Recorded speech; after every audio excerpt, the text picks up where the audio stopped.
Some people look at Sonny Hayes. They see a guy. నా driving ఎలా ఉంది? పక్కన కూర్చుంటే ఎప్పుడు దిగిపోదాం అనిపిస్తుంది. The best I've never. ఒక పెగ్ చేసుకుంటే ఇంకా మంచిగా వస్తుంది. మీ డ్రైవింగ్ చాలా కంఫర్ట్ గా ఉంటది కూర్చున్నంతసేపు. బట్ ఆపోజిట్ లో ఎవరైనా వచ్చినప్పుడు ఎవరో ఎగిరిపోతావరా అనిపిస్తుంది. ఒక ఈవెంట్ లో మనకి సర్టిఫైడ్ గెస్ట్ డ్రైవర్ అని బెంగళూరు మన ఫార్ములా 1 దానికి వెళ్ళాను అనమాట. క్వాలిఫైయింగ్ ఉంటుంది కదా, అవును, దాంట్లో నేను సెకండ్ వచ్చాను.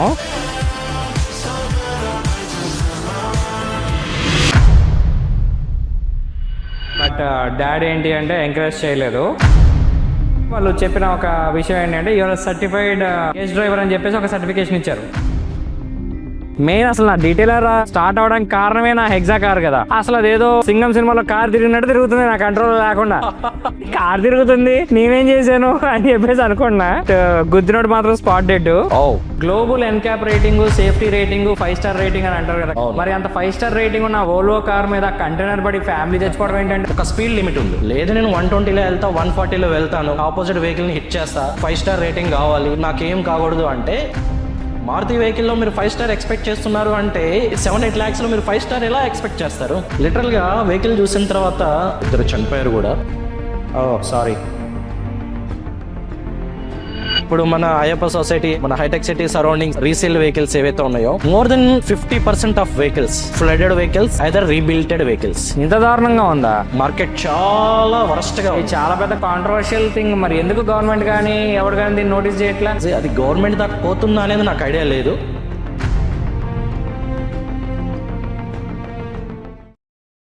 హాయ్, నా పేరు పృథ్వీ కుమార్ చెర్కూరి. ఈ రోజు మన డీటెయిలర్ స్టూడియోలో the greatest of the greatest, the king of denting and painting, and almost ఒక 18 years ఈ డెంటింగ్ పెయింటింగ్ లో అన్ని రకాలుగా అన్ని డైరెక్షన్స్ లో కూడా ఒక 1000 members టీమ్ ని హ్యాండిల్ చేసి సక్సెస్ఫుల్ గా ఒక 50% ఆఫ్ ది తెలంగాణలో ఉన్న కార్స్ అన్ని కూడా టచ్ చేసిన మన ఏకైక వ్యక్తి మనోజ్ కుమార్ కొండపల్లి గారు ఈ రోజు మనతో ఉన్నారు. ఈజ్ మన ఫ్రెండ్ కూడా.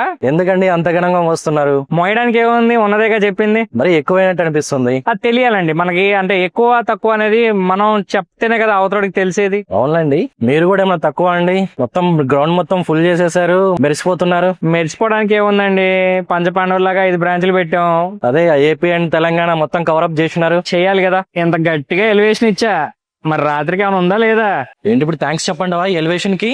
థ్యాంక్స్ ఏ వదిలే గానీ రాత్రికి ఏమైనా ఉందా లేదా? మరి ఉంటది. మీరే ఇంత సెటప్ చేశారు, మరి ఏమన్నా నైట్ కి ఒక బాటిల్ చేసి ఇది సెటప్ చేస్తే బాగుండేది అనుకున్నా నేను కూడా. ఈ సెటప్ దానికోసం కాదులే, ఇది కొంచెం మన ఒక జర్నీస్ ఏంటి, మనం ఈ ఎంతో కష్టపడితే ఈ స్టేజ్ దాకా ఎలా వచ్చాము, అండ్ ఎంతో కస్టమర్ ఎంగేజ్మెంట్ స్టోరీస్ ఉన్నాయి మన దగ్గర.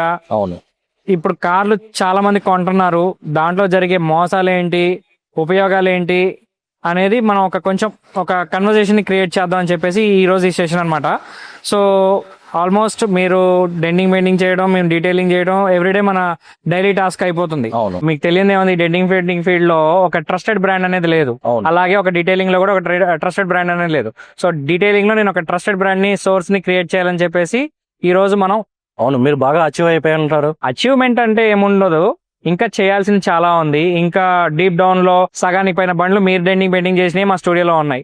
సో ఇప్పుడు మనం టాపిక్ లోకి వెళ్దాం. అసలు ఈ డెంటింగ్ పెయింటింగ్ పాత కార్లకు కానీ ఇప్పుడు వచ్చే లేటెస్ట్ మోడల్స్ కానీ ఏం డిఫరెన్స్ చూసారు మీరు? పర్టికులర్ గా ఏం డిఫరెన్స్ ఉంది? అండి, ఇప్పుడు ఎలా అంటే అంతకు ముందు ఉన్న ట్రాఫిక్ కండిషన్స్ డిఫరెంట్ గా ఉండేవి. ఓకే, ఇప్పుడు now and days traffic conditions చాలా వరస్ట్ గా ఉంది, బాగా బీభత్సంగా, bumper to bumper traffic. So ఒక వెహికల్ ఇంట్లోంచి బయటకు వెళ్తే మళ్ళీ ఇంటికి వచ్చేసరికి అది దాని కండిషన్ ఎలా వస్తుందో మనకి గ్యారంటీ లేదు. అవును. సో ఆన్ దట్ సిచ్యువేషన్ లో కొంతమంది కస్టమర్స్ దాన్ని ఇగ్నోర్ చేస్తారు, కొంతమంది కస్టమర్స్ చాలా పర్టికులర్ గా తీసుకుంటారు. అంటే కార్ అనేది ఒక ఎమోషన్ కదండి చాలా మందికి, మన అబ్బాయిలకి మెయిన్ గా. ఎస్, అవును, దట్స్ కరెక్ట్. సో అందులో ఏమవుతుందంటే కొంతమంది కస్టమర్స్ లైట్ తీసుకుంటారు, కొన్ని స్క్రాచెస్ కానివ్వండి, కొన్ని డెంట్స్ కానివ్వండి, రెగ్యులర్ రొటీన్ లైఫ్ లో జరిగే వీటిని కొంతమందికి పట్టించుకోరు. సో దానివల్ల ఏమవుతుందంటే ఇన్ ఫ్యూచర్ లో ఆ స్క్రాచ్ అనేది చూసే వాళ్ళకి అగ్లీగా కనిపించడంతో పాటు షీట్ లో రస్ట్ ఫార్మేషన్ అనేది రావడం. మనకి వెదర్ ఏంటంటే మిక్స్డ్ వెదర్ ఉంటుంది. ఓకే, సో మనము కొన్ని ఏరియాస్ కి వెళ్తే కెమికల్ ట్రీటెడ్ ఏరియాస్ ఉంటాయి, అంటే దీనికి ఒక ఎగ్జాంపుల్ చెప్పొచ్చండి. ఇప్పుడు మన కోస్టల్ ఏరియాస్ లో ఏదో C4 C5 క్లైమేట్ అంటారు, మన హైదరాబాద్ C3 క్లైమేట్ అంటారు. సో ఇక్కడ రస్ట్ రాదని చాలా మంది అనుకుంటారు. అండ్ ఇంకోటి నేను బాగా నోటీస్ చేసింది ఏంటంటే, సార్ చిన్న డెంటే సార్ కార్ ప్యానల్ అంతా ఎందుకు చేయాలి అని అడుగుతారు. సో చిన్న డెంట్ అయినా సరే, అదేదో అంటారు సామెత, చిన్న పాము అయినా పెద్ద కర్రతో కొట్టాలి అని. బట్ అది కొంచెం మీరు మీ వర్డ్స్ లో క్లారిఫై చేయండి, ఎందుకు చిన్న డెంట్ ని కూడా ఫుల్ ప్యానల్ చేసుకోవడం వల్ల ఏంటి డిఫరెన్స్? అండి, బేసిక్ గా ఏమవుతుందంటే, వీళ్ళు ఎలా అనుకుంటారంటే చాలా చిన్న డెంట్ పడింది కదా, అక్కడ వరకే చేస్తే బాగుంటుంది కదా అనుకుంటారు. సో వాళ్ళ థింకింగ్ కరెక్టే. బట్ కాకపోతే ప్రాక్టికల్ గా చూసుకుంటే, ఎప్పుడైతే అక్కడ వరకు రిపేర్ చేస్తామో, అది రిపేర్ చేసిన తర్వాత ఒక 1 month 2 months or 3 months moreover అప్పటి వరకు బాగానే ఉంటది.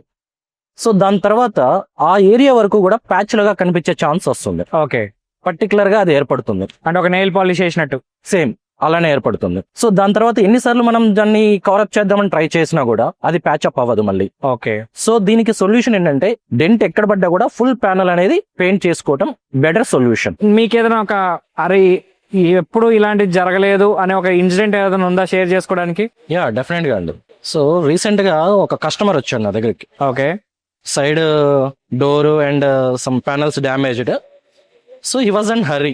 ఎవరో రోడ్ సైడ్ ఈ లోన కార్లు వేసుకొని వచ్చి, బైక్స్ వేసుకొని వచ్చి ఇంటికి వచ్చే డెంటింగ్ పెయింటింగ్ చేస్తామని గట్టిగా తలుపుకొట్టి మరి చేస్తా అని చెప్పేసి వచ్చి అతను టెంప్ట్ అయిపోయాడు, టెంప్టేజ్ చేయించాడు.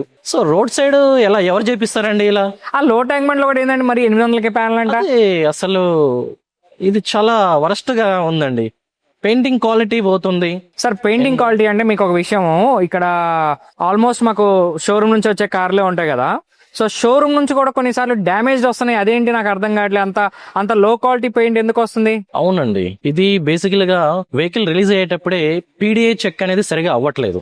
ఓకే, ఇది మెయిన్ కాజ్ అవుతుంది. ఇది ప్రీవియస్ డేస్ లో ఒక 5-6 years బ్యాక్ ఇది చాలా స్ట్రాంగ్ గా జరిగేది PDI చెక్ అనేది. ఓకే, సో OEM నుంచి రిలీజ్ అయ్యి బయటికి మన మార్కెట్ లో రిలీజ్ అయ్యేటప్పుడే ప్రాపర్ గా PDI చెక్ అయిపోయి ఈచ్ అండ్ ఎవ్రీథింగ్ చెక్ అయిపోయిన తర్వాత మన మార్కెట్ లో రిలీజ్ అవుతుంది. Okay, but now and days ఆ PDI చెక్ అనేది చాలా మైన్యూల్ గా జరుగుతుంది.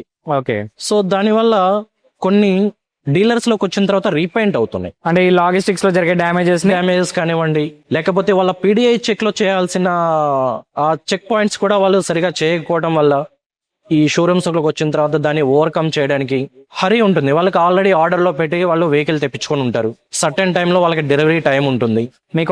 మీరు చెప్తుంటే నాకు ఒక స్టోరీ గుర్తొస్తుంది. ఒక టాటా సఫారీ కస్టమర్ అనమాట మాకు కాల్ చేశారు, ఈ దగ్గరలోనే ఒక 1-2 kilometers దూరంలో అనమాట.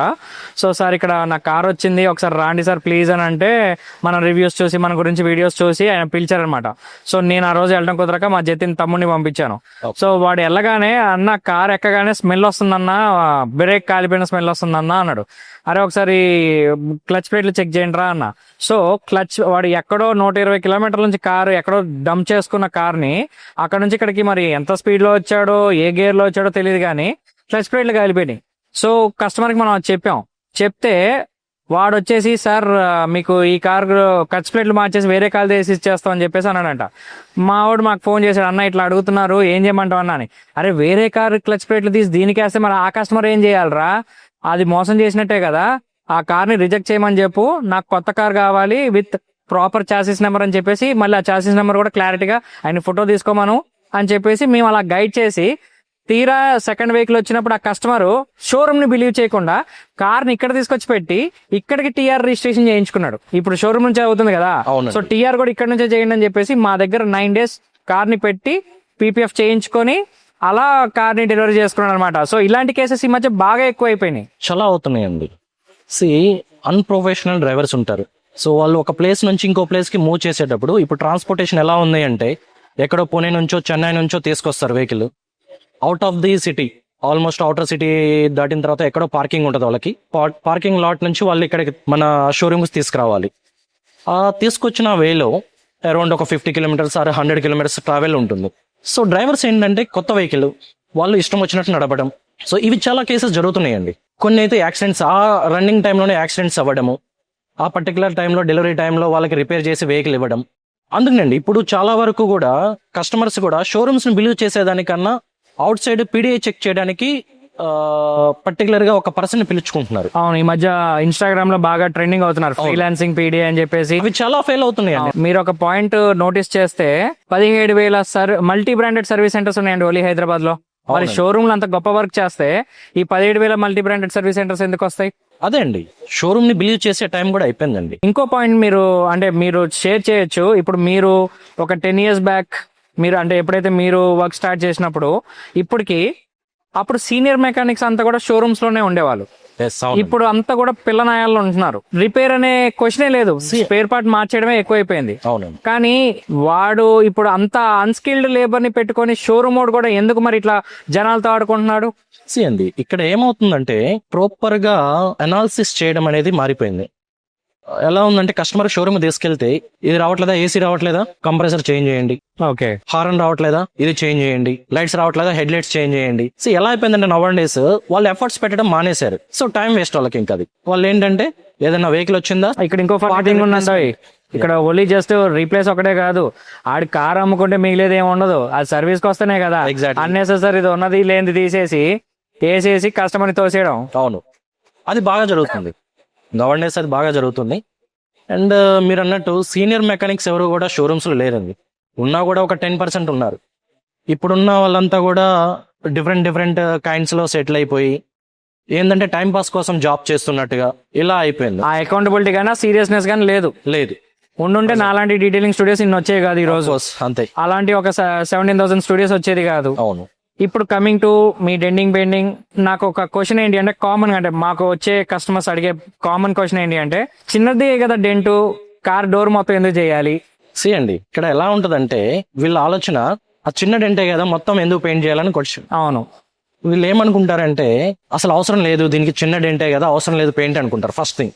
అక్కడ ఏమవుతుందంటే మనకున్న వెదర్ కండిషన్స్ కి అక్కడ పెయింట్ ఆల్రెడీ చిప్ అయి ఉంటది. ఫస్ట్ అక్కడ చిప్ అవగానే మనకి రెయిన్ గానీ లేకపోతే కెమికల్ ట్రీట్మెంట్ గానీ మనం వాడే వాటర్ కూడా, మనం రెగ్యులర్ గా వాష్ చేసే వాటర్ కానివ్వండి, సాల్ట్ వాటర్ ఇవన్నీ కూడా ఆ షీట్ ని రస్ట్ ఫార్మేషన్ కి తీసుకెళ్లిపోతుంది.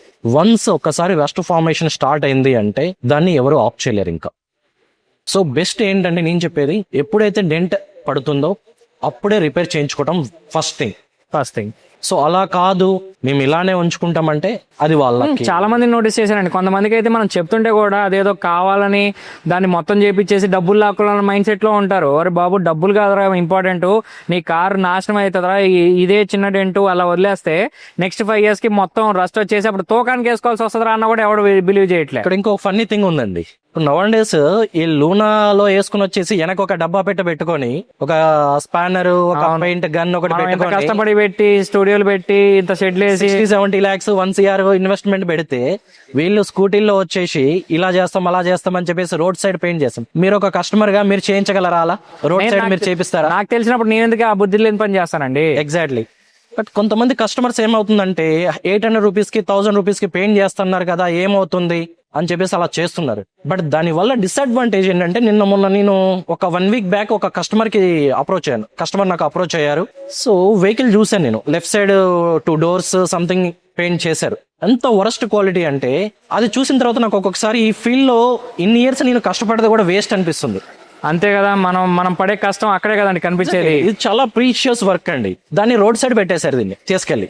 దీనివల్ల ఏమవుతుందంటే క్రెడిబిలిటీ వెళ్ళిపోతుంది, అంది ఆ వెహికల్ క్రెడిబిలిటీ వెళ్ళిపోతుంది, దీనికి పెయింటింగ్ ఉన్న ఒక క్వాలిటీ అనేది వెళ్ళిపోతుంది. ఇక్కడ ఒక క్రెడిబిలిటీ అండ్ ప్రెషియస్ వర్క్ అంటున్నారు కదా. ఇప్పుడు మోనాలిసా ఒక పెయింటింగ్ ఉంది, దానికి ఎన్ని వేల కోట్లు పలుకుతుంది. అవును, అంటే అది ఒక ఆర్టిస్టిక్ జాబే కదా. ఎగ్జాక్ట్లీ. దీన్ని మాత్రం ఎందుకు చీప్ జాబ్ చూస్తారు? ఇది కూడా ఒక ఆర్టిస్టిక్ జాబ్ అనేది రియలైజ్ అవ్వట్లేదు. రిలేషన్ లేదు ఇంకా. నవన్ డేస్ ఇంకా ఏమవుతుందంటే ఇంకా డీప్ గా వెళ్ళిపోతున్నారు పబ్లిక్. ఏమవుతుంది లైక్ కారే కదా. ఒక షర్ట్ చినిగిపోతేనే మనం చాలా దాన్ని ఒక కొత్త ఇష్టమైన షర్ట్ చినిగిపోతేనే దాన్ని స్టిచెస్ చేసుకొని మనం యూజ్ చేసుకుంటాము.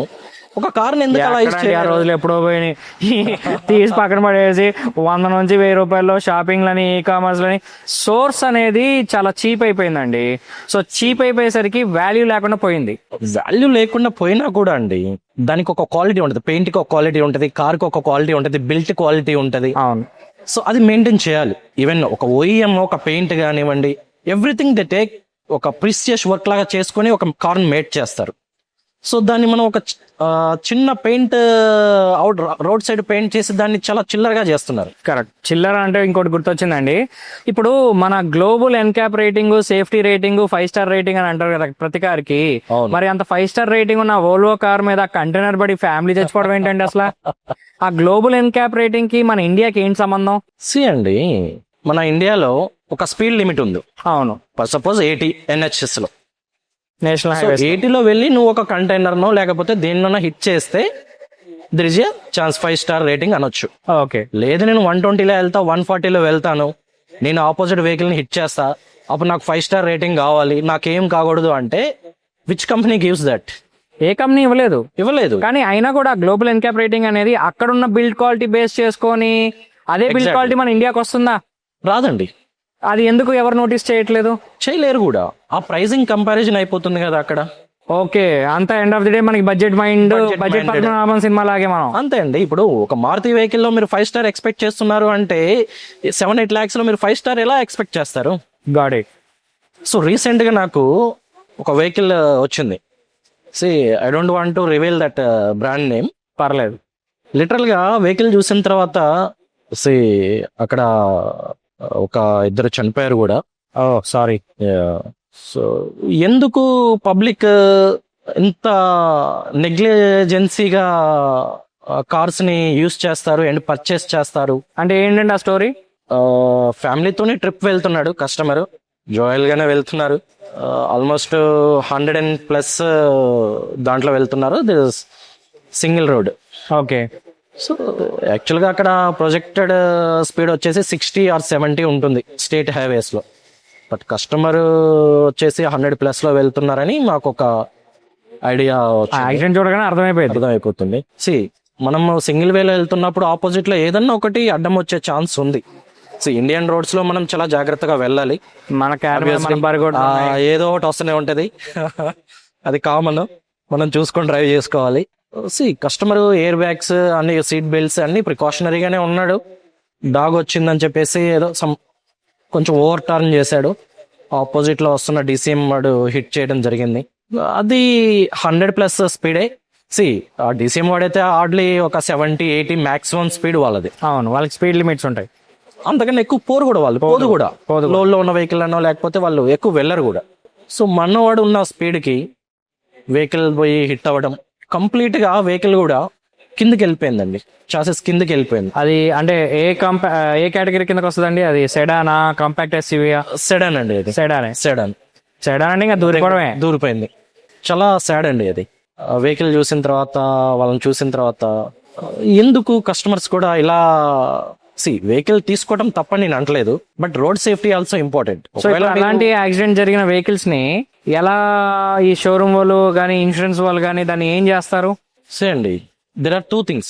ఒకటి రిపేరబుల్ అయితే రిపేర్ చేస్తారు. మొరలెస్ నేను చెప్పింది ఇప్పుడు దాంట్లో అయితే అది టోటల్ లాస్.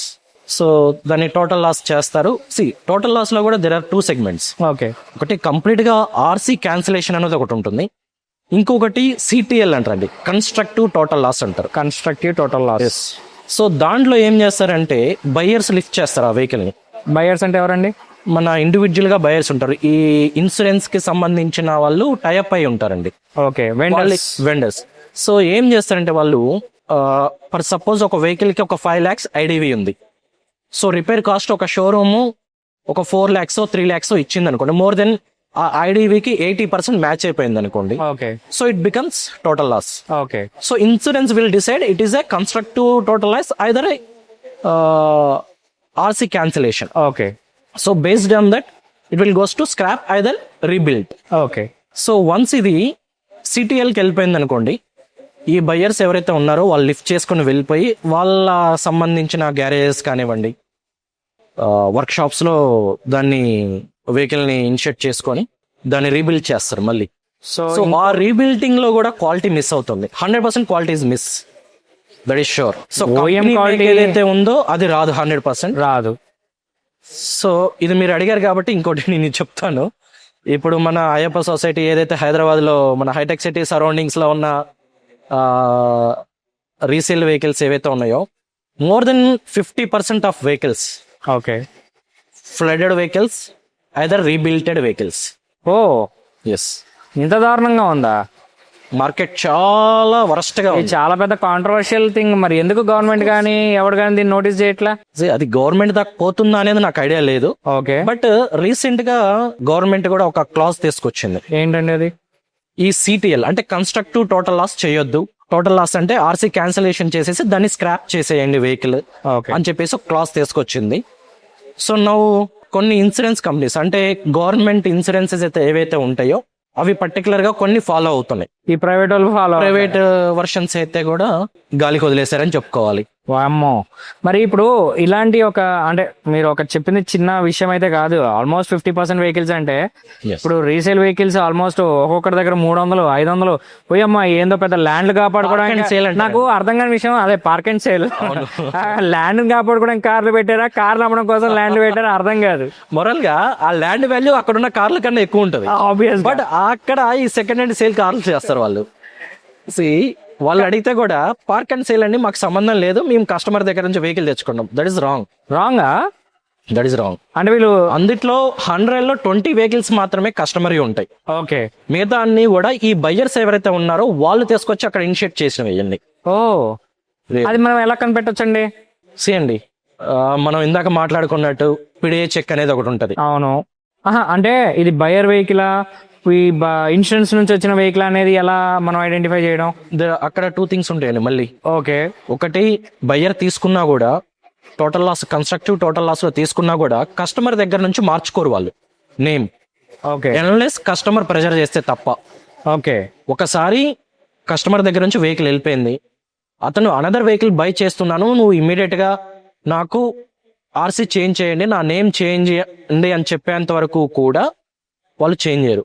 ఓకే, మోరల్లెస్ ఇది 3 months or 4 months ఇది డ్రాగ్ చేసుకుంటూ వెళ్తారు. చేస్తున్నాం సార్, రిపేర్ అవుతుంది సార్, వెహికల్ కొంచెం ఎక్కువ టైం తీసుకుంటుంది సార్ అని చెప్పేసి కన్విన్స్ చేస్తారండి. బేసిక్ గా అంటే కస్టమర్ ని కన్విన్స్ చేస్తారు. ఒక 2-3 months వరకు డ్రాగ్ చేసుకుంటూ వస్తారు. కస్టమర్ కూడా ఓకేలే అనే వాళ్ళ బిజీ షెడ్యూల్స్ లో వాళ్ళు పట్టించుకోరు అంతగా. అదే అర్థమైంది. ఎందుకంటే వీళ్ళు ఇమీడియట్ గా వెహికల్ వేరే బుక్ చేసుకున్నా కూడా ఒక 2-3 months ఎలా అయినా టైం పడుతుంది. ఇమీడియట్ గా అయితే డెలివరీ రాదు. అవును, ఆ వెహికల్ వచ్చే వరకు ఇది వెళ్ళిపోతుంది. ఇది అమ్ముడుపోకుండా కూడా అది కొనుక్కునే సిచ్యువేషన్ ఉండకపోవచ్చు. ఎగ్జాక్ట్లీ. ఇవన్నీ సెటిల్మెంట్స్ అవ్వాలి వాళ్ళకి, ఇవన్నీ రావాలి.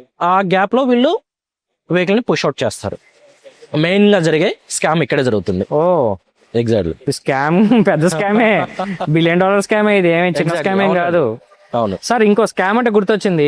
మా ఫ్రెండ్ ఒకటి ఫోన్ చేసి, అరే ఆంధ్రాలో వర్షాలు పడ్డాయి కదా, ఫ్లడ్డెడ్ వెహికల్స్ అని చెప్పేసి అదేదో ఈసీఎంఓ క్లీన్ చేసి అమ్మేసుకోవచ్చురా, తక్కువలో వస్తాయి అని చెప్పేసి ఏదో ప్రపోజల్ ఇచ్చాడు. ఇది అట్లాంటి లంగాపర్లు మనం చెయ్యం, కస్టమర్లు మింగుతారు అది తెలిస్తే అని అన్నాను. సో అదేంటి, ఆ కాన్సెప్ట్ ఏంటి? ఇది కూడా సిమిలర్ గానే ఉంటదండి. అది కూడా సిమిలర్. అక్కడ కొన్ని వెహికల్స్ ఎలా ఫ్లడ్ అయినాయి అంటే వాళ్ళ స్టాక్ యాడ్స్ ఉంటాయి కదా, brand new vehicle stock add లో ఉంది డెలివరీకి, ఓకే, అది ఫ్లడ్ అయింది. తిరిగి కంపెనీ బై చేయదు. అది ఎంటైర్ రిస్క్ మొత్తం కూడా డీలర్ మీద ఉంటుంది. Okay, so dealer has to be responsible for that. So అప్పుడు ఏం చేస్తాడు, వాళ్ళకు ఒక ఇన్సూరెన్స్ ఉంటుంది, అవును, లీగల్ గా ఒక ఇన్సూరెన్స్ ఉంటుంది. ఇన్సూరెన్స్ ను అప్రోచ్ అవుతారు. సో ఇన్సూరెన్స్ క్లాజ్ ఎలా ఉంటుందంటే 100% అనేది పే చేయదు వెహికల్స్ కి. వెన్ కస్టమర్ కి ఎప్పుడైతే షిఫ్ట్ అయిపోతుందో కస్టమర్ 100% అది తీసుకోవడం జరుగుతుంది ఇన్సూరెన్స్ ని. But coming to dealer side ఏం చేస్తారంటే కాంప్రహెన్సివ్ ఇన్సూర్ టైప్ ఉంటుందండి. సో దాన్ని తీసుకుంటారు వీళ్ళు, అంటే ఇంక్లూడింగ్ షెడ్ లేదంటే పార్కింగ్ లో ఉన్న వెహికల్స్ ఇలా తీసుకుంటారు. అప్పుడు కవరేజ్ ఎలా ఉంటుంది అంటే 50 to 60% కవరేజ్ ఉంటుంది. సో ఒక కొత్త వెహికల్ కి మీకు 15 lakhs ఉన్న వెహికల్ కి 7-8 lakhs ఇస్తా అంటే కస్టమర్ ఎవరు, అది డీలర్ గానీ లేకపోతే ఎవరైనా ఎందుకు ఒప్పుకుంటారు? ఒప్పుకోరు. 100% అంత లాస్ చేయడానికి మనం ఏమి ట్రస్టులు నడపట్లే కదా, ఎన్జిఓలు నడపట్లే కదా. సో ఇదే అవుతుంది. అప్పుడు ఏం చేస్తారంటే insurance company and government and dealer okay merge అవుతారు. మెర్జ్ అయ్యి మాక్సిమం పుల్ అవుట్ చేస్తారు. ఇక్కడికి రిపేర్ చేసి సేల్ అవుట్ చేయడానికి పుట్ అవుట్ చేస్తారు. ఓకే. సో అందులో కొన్ని క్లాజులు ఉంటాయి, చెక్ పాయింట్స్ ఉంటాయి. ఒక లెవెల్ వరకు అంటే టైర్ లెవెల్ డిప్ అయిందా వెహికల్, బానెట్ లెవెల్ డిప్ అయిందా, రూఫ్ లెవెల్ డిప్ అయిందా, ఈ సెగ్మెంట్ ని తీసుకొని వాళ్ళు రిపేర్ అనేది స్టార్ట్ చేస్తారు. సమ్ కేసెస్ లో ఏమవుతుందంటే రూఫ్ లెవెల్ డిప్ అయింది అంటే అది ఇంకా దేనికి పనికిరాదు. Okay. Even tyre level okay, మనం రెగ్యులర్ యాక్టివిటీస్ లో టైర్ లెవెల్ వీ కెన్ ఎక్కడైనా వర్షాలు వచ్చినప్పుడు మనం టైర్ లెవెల్ లో వెళ్తుంటాం. That is also danger sometimes. మన ఫేట్ అదిగా చెప్పలేం. ఇక్కడ ఏమవుతుందంటే కొన్ని వెహికల్స్ అక్కడ పర్టికులర్ ఆంధ్రప్రదేశ్ లో జరిగిన ఫ్లడ్, ఈవెన్ మన డిస్ట్రిక్ట్ ఖమ్మం డిస్ట్రిక్ట్ లో కూడా జరిగింది. అవును. మనకు కూడా తెలుసు అది. అవునవును. కొన్ని వెహికల్స్ చూసినాం మనం. అవును. సో అది ఎలా పుల్ అవుట్ చేశారంటే దాన్ని బ్లైండ్ గా వెహికల్స్ ని హైదరాబాద్ షిఫ్ట్ చేయడం, బెంగళూరు షిఫ్ట్ చేయడం, అప్పుడు ఓవర్ క్రౌడ్ అయిపోయిందండి. అంటే షిఫ్ట్ చేయడం అంటే ఏంటి సార్? అంటే లొకేషన్ మారితే లొకేషన్ చేంజ్ చేసేసి దాన్ని రిపేర్ చేసేసి మొత్తం కూడా క్లీన్ అవుట్ చేసి సీట్స్ చేంజ్ చేయడం, సీట్స్ ని మొత్తం కూడా ఇన్సైడ్ ఉన్న మ్యాట్స్ ఎవ్రీథింగ్ రిమూవ్ చేసేసి దాన్ని డ్రై అవుట్ చేయడము. సో మీరు ఇందాక అన్నట్టు ఇన్సైడ్ స్మెల్ వస్తుంది సార్ ఒక్కొక్క వెహికల్ అంటారు కదా. అవును. సో ఆ స్మెల్ ఎందుకు వస్తుంది అంటే కార్పెట్ కానీ మన స్పాంజ్ సీట్స్ కానీ ఇవన్నీ కూడా వెట్ అయిపోయినప్పుడు ఒక స్మెల్ అనేది క్రియేట్ ఆబ్వియస్ గా వస్తుంది. సో అవన్నీ కూడా మళ్ళీ ప్రాపర్ డ్రై అవ్వకపోవటం. అది ప్రాపర్ డ్రై కదండి, కంప్లీట్ చేంజ్ చేయటమే, ఇంకా ఆప్షన్ లేదు ఇంకా అక్కడ. సమ్ కేసెస్ లో కంప్లీట్ గా చేంజ్ చేసినా కూడా ఇట్ బికమ్స్ న్యూ అనేది అవ్వదు. సో అక్కడ ఏం చేశారంటే కొంతమంది కస్టమర్స్ కి కొన్ని డిస్కౌంట్స్ ఇచ్చేసి వెహికల్స్ ని పుల్ అవుట్ చేశారు, థ్రోన్ అవుట్. సో దాని తర్వాత కస్టమర్స్ పడ్డ అవస్థలు వర్ణానితం అండి. రన్నింగ్ లో ఆల్టర్నేటర్ డెడ్ అయిపోతుంది, రన్నింగ్ లో ఏసీ ఆగిపోతుంది, రన్నింగ్ లో అంతా కూడా స్మెల్ రావడము, క్లస్టర్ లో లైట్స్ బ్లింక్ అవ్వడము, ఇవన్నీ క్లాజ్లు. సో ఇదంతా కూడా స్కామ్. అంటే అండి end of the day dealer loss అవ్వకూడదు, ఇన్సూరెన్స్ లాస్ అవ్వకూడదు, at the same time government దెబ్బపడుకోవాలి. అఫ్ కోర్స్ అదే జరుగుతుంది ఎండ్ ఆఫ్ డే. సార్ ఇప్పుడు ఇన్సూరెన్స్ అంటే గుర్తొచ్చింది, కొన్ని సంవత్సరాల నుంచి ఇన్సూరెన్స్ కంపెనీస్ ఏంటి సార్, అదేదో పెద్ద 30 పేజీలు పెట్టిద్ది, అది ఎవడు చదవడు. దాంట్లోనేమో అరే చిన్న డెంటే కదరా అని పోయినా కూడా వాడు 30,000 డోర్కేస్తాడు. మనకేమో ముక్కి కస్టమర్లు పే చేయడానికి ఏమో ఆలోచిస్తారు. ఆ 30,000 ఏంది, ఆడేమో మళ్ళీ ఒకటే ప్యానల్ ఇస్తాను అంటాడు, ఒక సైడ్ అంతా ఇవ్వను అంటాడు. మళ్ళీ ఇంకోటి లెఫ్ట్ నుంచి ఓవర్టేక్ చేస్తా. ఈ మధ్య నేను తెలుసుకున్న విషయం ఏంటంటే లెఫ్ట్ నుంచి ఓవర్టేక్ చేసి యాక్సిడెంట్ అయినా కూడా ఇన్సూరెన్స్ రాదంటగా. ఇప్పుడు 30 పేజ్ క్లాజ్ అనేది అదే అండి. ఎవరు కూడా వాళ్ళ బిజీ లైఫ్ లో చదవరు దాన్ని. ఎవరికి అంత టైం లేదు, మనకే లేదు, రాసినోడు కూడా ఉండదు అంత టైం. ఇన్సూరెన్స్ తీసుకునేప్పుడు కూడా అవన్నీ ఎవరు చదువుతారు, ప్రీమియం ఎంత వచ్చింది, పే చేద్దాం పద అంతే అనుకుంటాం. అంటే మాకు ఒక గ్రూప్ ఉంది సార్, సఫారీ గ్రూప్. ఓకే, అరే నా ఎక్స్పైర్ అయిపోతుంది, ఎవడైనా ఈ మధ్య ఎవడు తీసుకున్నాడు, ఏం తీసుకున్నాడు, వాడేదో చెప్తే రిఫరెన్స్ లో కొట్టేస్తున్నారు. ఆడు ఏం తీసుకున్నాడు, ఎందుకు తీసుకున్నాడు, ఐటీవీ వాల్యూ ఎందుకు వచ్చింది, అదే నో క్లెయిమ్ బోనస్ ఏంది, ఒక జీరో డెప్ ఏంది, ఇది బేసిక్ గా అందరికి మధ్య ఇన్స్టాగ్రామ్ వల్ల అందరికి అర్థమైపోయింది. కానీ ఇన్సూరెన్స్ అనేది ఎలా కవర్ చేయాలి? ఇప్పుడు నాకు బాగా బాధాకరమైన విషయం ఏంటి అంటే, ఒక కారు మనం ఎంతో కష్టపడి కొనుక్కొని దాన్ని కాపాడుకోవడానికి ఎన్నో విధాలుగా ప్రయత్నం చేస్తాం, ఎందుకంటే అది మన డైలీ నెసెసిటీ. అది లేని మనకు కొన్ని పనులు కూడా జరగవు. సో ఈ మూమెంట్ లో ఏంటి అంటే దానికి ఒక చిన్న దెబ్బ తగిలిందంటే ఏదో కొంచెం మనసు మీద భారంగా అనిపిస్తుంది. సో దానికోసం వాడిని ఎడ్లీ ఏదో షోరూమ్ ట్రస్ట్ కదా అని చెప్పేసి ఆడ దగ్గర పోతే, సార్ ఇది మీరు గేటు పెట్టి తగిలిచ్చినా సరే మేము యాక్సిడెంట్ రాస్తాం సార్ అంటాడు. అరే గేటు తగిలిందని రాసుకో రాదురా, యాక్సిడెంట్ అని రాయటం ఎందుకు? ఎందుకంటే రేపు నేను కార్ అమ్మాలి అంటే ఆబ్వియస్ గా అవతల కొనుక్కున్నప్పుడు యాక్సిడెంట్ అని కార్ అన్నాడు, వాడు ఇంకా డిప్రిషియేట్ అయిపోతుంది. సో అక్కడ సత్యం అంటే ఇక్కడ జరిగింది ఒక ఇన్సిడెంట్ అయితే అక్కడ ప్రొపగండా అయ్యేది ఇంకోటి. And end of the day insurance వాడు బాగుపడుతున్నాడు, చేసిన సర్వీస్ సెంటర్ వాడు బాగుపడుతున్నాడు. నేను ఎండ్ ఆఫ్ ది డే ఎంతో ఇష్టంగా కొనుక్కున్న కార్ని లాస్ట్ కి వచ్చేసరికి అమ్మ నా బూతులు తిట్టుకుంటే దీని అమ్మ దీనికి ఎంత పెట్టా ఇది అని తిట్టుకుంటూ మనం తక్కువ పోగొట్టుకోవాల్సి వస్తుంది. సో అది ఎంతవరకు అంటే ఇలా జరగకుండా ఉండడానికి మనం ఏం చేయొచ్చు? అండ్ నేను చాలా మంది కస్టమర్స్ కూడా చెప్తా, చిన్న చిన్న వాటికి ఇన్సూరెన్స్ కంపెనీస్ కి వెళ్ళకండి, సర్వీస్ సెంటర్స్ కి వెళ్ళకండి. అదేదో మన చేతిలో పెట్టుకునే స్తోమత ఉంటే గనక బయట చేయించుకోవడం వల్ల అదే 100% దానికంటే బెటర్ ఫినిష్ వస్తుంది. అండ్ కొంతమంది కస్టమర్స్ సార్ ఇప్పటికి మీరు నమ్మరు, అంటే మా నాన్నే ఉన్నాడు, ఇప్పుడు ఎవరో ఎందుకులేండి కానీ మా నాన్నే ఉన్నాడు, ఆయన బైక్ ఒక దగ్గరే రిపేర్ చేస్తున్నాడు, 20 years నుంచి అక్కడే రిపేర్ చేయిస్తాడు. నేను ఎన్నోసార్లు చెప్పా, వాడు నీకు అది చేయట్లేదు ఇది చేయట్లేదు, అసలు బ్రేక్ నువ్వు చేపించి వచ్చాక కూడా సరిగ్గా పని చేయట్లేదు అంటే ఆయన అక్కడికే పోయి చేయించుకుంటాడు. సో ఆ మైండ్ సెట్ మారాలి సార్. బేసిక్ గా మైండ్ సెట్ మారాలంటే దాంట్లో ఉన్న లూప్ హోల్స్ ఏంటనేది వీళ్ళకి ఎంత అర్థమయ్యేలాగా చెప్పాలనేది కొన్నిసార్లు నాకు అర్థం కాదు. సో కొంచెం మీరు ఎడ్యుకేట్ చేయండి నన్ను. అండి అక్కడ ఎలా ఉంటదంటే కొంతమంది కస్టమర్స్ ఒక సర్వీస్ సెంటర్ కి ఎందుకు వెళ్తారంటే అక్కడ ఉన్న అడ్వైజర్స్ కానివ్వండి, అక్కడ ఉన్న మేనేజ్మెంట్ కానివ్వండి, వాళ్ళు ఒక ఫీల్ ని బిల్డ్ చేస్తారు. ఓకే, ఎలా అంటే ఫ్రెండ్షిప్ లాగా, మన కారు అది మనం రిపేర్ చేస్తాము అనే ఒక ఫ్రెండ్షిప్ లెవెల్లో బిల్డ్ చేసుకుంటారు. సో ఆ ట్రస్ట్ మీద వాళ్ళు కస్టమర్స్ ని అక్కడికి అట్రాక్ట్ చేసుకుంటారు. అక్కడ కంపెనీ కాదు, అడ్వైజర్ మీదే ఉంది అంతా. అడ్వైజర్స్, మెయిన్ గా అడ్వైజర్స్.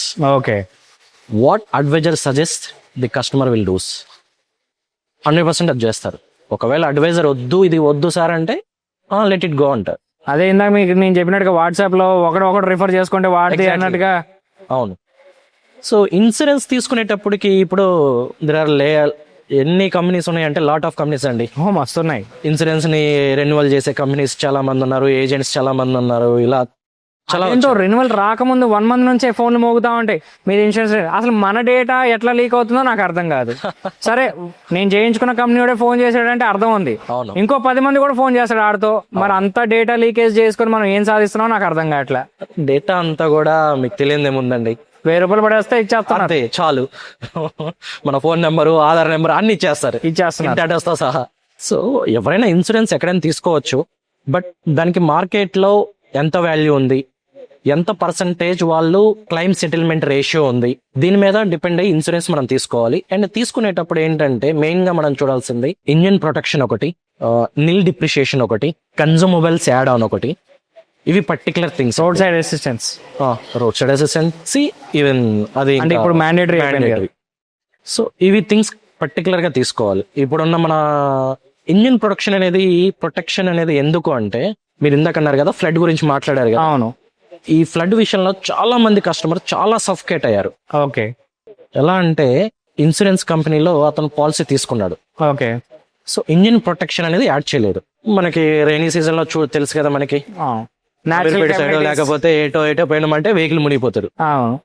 యాక్ట్ ఆఫ్ గాడ్ అంటారు. సో వెహికల్ నాకే జరిగిన ఎక్స్పీరియన్స్, కస్టమర్ వెహికల్ తీసుకొచ్చాడు, ఇన్సూరెన్స్ చూసాం మనం. సో కస్టమర్ ఏంటి, Deval I have insurance, so what ever it may be it will goes to insurance only నా అన్న మైండ్ సెట్ లో ఉన్నాడు. బట్ మనం ఒకసారి ఇన్సూరెన్స్ చూసి అసలు ఏముంది దీంట్లో, ఏం కవరేజ్ వస్తుంది అని చెప్పేసి చూస్తే ఇంజిన్ ప్రొటెక్షన్ అనేది లేదు. సో ఇందులో ఇంజిన్ ప్రొటెక్షన్ అనేది లేకపోవడం వల్ల ఏమవుతుందంటే, ఎప్పుడైతే మీరు ఫ్లడ్ అవుతుందో వెహికల్, ఇంజిన్ కవరేజ్ అనేది రాదు. ఓకే. కంప్లీట్లీ డిస్క్వాలిఫై అవుతారు అక్కడ. అంటే ఒక 8 లక్షలు మళ్ళీ దెబ్బ బేస్డ్ ఆన్ వెహికల్. అది బేసిక్ 8 లక్షలు, అది 8 కావచ్చు, 20 కావచ్చు, 20 కావచ్చు, అది పెద్ద వెహికల్ అయితే. సో నా కేసులో అది ఒక 6 lakhs 7 lakhs somewhere around engine cost. Customer ఆ సినారియోలో ఏం చేస్తాడు, యాజ్ ఆఫ్ నో నేను సజెస్ట్ చేసింది ఏంటంటే, సార్ ఫ్లడ్ అయిపోయింది వెహికల్ అయితే, ఇన్సూరెన్స్ అయితే రాదు, there is a one thing, engine ఒకటి రిపేర్ చేయించుకోవాలి. కొత్త ఇంజన్కి వెళ్తే 6-7 lakhs. మీకు ఇంకొక ఛాన్స్ ఏంటంటే maybe 1 lakh other 1.5 lakhs somewhere around. కొన్ని చైల్డ్ పార్ట్స్ ఫ్లషింగ్ చేస్తాము, కొత్త ఇంజిన్ ఆయిల్స్ వేస్తాము, వేసి ఫ్లషింగ్ చేసి చూద్దాం. If it is works fine then we can run, if it is not works fine then we have to throw it out. మీరు flushing అంటే ఇంకొక టాపిక్ గుర్తొచ్చింది, కార్బన్ ఫ్లషింగ్ అని ఈ మధ్య తెగ వీడియోలు పెడుతున్నారు. పాత కార్లు ఏదో మైలేజ్ రావట్లేదు, అరే బాబు నన్ను చాలా మంది అడిగేవాళ్ళు. అదొక్కటే కాదండి, ఈ డిపిఎఫ్ క్లీనింగ్ అని ఒకటి వచ్చింది. డిపిఎఫ్ క్లీనింగ్, క్యాటలిక్ క్లీనింగ్ అని చెప్పేసి చేస్తున్నారు. That is the worst thing I ever seen that. Okay. ఆ క్యాటలిక్ కన్వర్టర్ ఓపెన్ చేసి, ఓపెన్ అంటే వెహికల్ కిందది ఓపెన్ చేయటం డిఫరెంట్ థింగ్. ఓపెన్ చేసి దాన్ని కట్ చేసి దాంట్లో ఉన్న సబ్స్టెన్సెస్ ఏవైతే ఉంటాయో, పొల్యూషన్ కి సంబంధించిన పార్టిక్యులర్స్ రిలీజ్ అవుతాయో, ఆ రిలీజ్ అయ్యే వాటిని ఫిల్టరేషన్ చేయకుండా దాంట్లో ఉన్న మెటీరియల్ మొత్తం కూడా తీసేసి దాన్ని మళ్ళీ ప్యాక్ చేసి మళ్ళీ అంటించేస్తున్నారు. అసలు ఏం జరుగుతుంది అసలు మార్కెట్ లో, దీనికి వీడియోస్ మళ్ళీ. అవును, నేను ఆ కార్బన్ ఫ్లషింగ్ అన్న చాలా మంది అడిగారు. కార్బన్ ఫ్లషింగ్ ఇస్ డిఫరెంట్, అంటే ఆ DPF cleaning is different. So DPF cleaning వచ్చేసరికి వీళ్ళు ఇలా చేసి మేము ఇలా చేస్తున్నాం, దానికి కొన్ని lakhs of views వస్తున్నాయి, కస్టమర్స్ వెహికల్స్ తీసుకెళ్ళి ఇస్తున్నారు. అవును. How come it? నేను చెప్పే ఒక కస్టమర్ కి, సార్ 100 కార్లు బాగానే ఉంటాయి, 101 కార్ కనుక ఆ కార్బన్ ఫ్లషింగ్ లో ఇంజన్ సీజ్ అవుతుంది, అప్పుడు వాడు ఏం చేతులు తెస్తాడు, మీ కార్ ఇంజన్ పాడవుతుంది. పక్కన పెడితే వన్స్ ఒకవేళ పొల్యూషన్ బోర్డు గానీ లేకపోతే గవర్నమెంట్ అండర్ లో గానీ అది తెలిస్తే that is the biggest crime. అది మీ వెహికల్ కి ఎందుకు డిపిఎఫ్ ఇచ్చారు? పొల్యూషన్ కంట్రోల్ జరిగింది. మీరు అది కట్ చేసి బయటపడేస్తా అంటే తప్పే, అది రాంగ్. అది సో అది తెలిస్తే మాత్రం వేరే కాన్సిక్యూటివ్స్ వాళ్ళు చాలా ఫేస్ చేయాల్సి వస్తుంది. అది ఇది ఒక ఆటోమొబైల్ సముద్రమే, చాలా కూడా సరిపోదు అన్నట్టుగా ఉంది. అవును. ఎప్పటి నుంచో మిమ్మల్ని ఒకటి అడుగుదాం అనుకుంటున్నా, నా డ్రైవింగ్ ఎలా ఉంది? పక్కన కూర్చుంటే ఎప్పుడు దిగిపోదాం అనిపిస్తుందా? బట్ సీట్ బెల్ట్ పెట్టుకున్నా కదా, ఏం కాదులే సేఫ్టీ కార్ లోనే కూర్చున్నా అనే ఒక సేఫ్టీ కార్ అనిపిస్తుందా? పోనీ నా డ్రైవింగ్ లో కూడా సేఫ్టీ ఉందా? అది ఆలోచించి చెప్పాలి, Immediate గా చెప్పలేను నేను. ఇంటికి వెళ్ళి టైం తీసుకుని 2 గంటల తర్వాత చెప్తారా? ఒక పెగ్ వేసుకుంటే ఇంకా మంచిగా వస్తుంది. పెగ్గేసుకుంటే చాలా విషయాలు బయటకు వస్తాయి.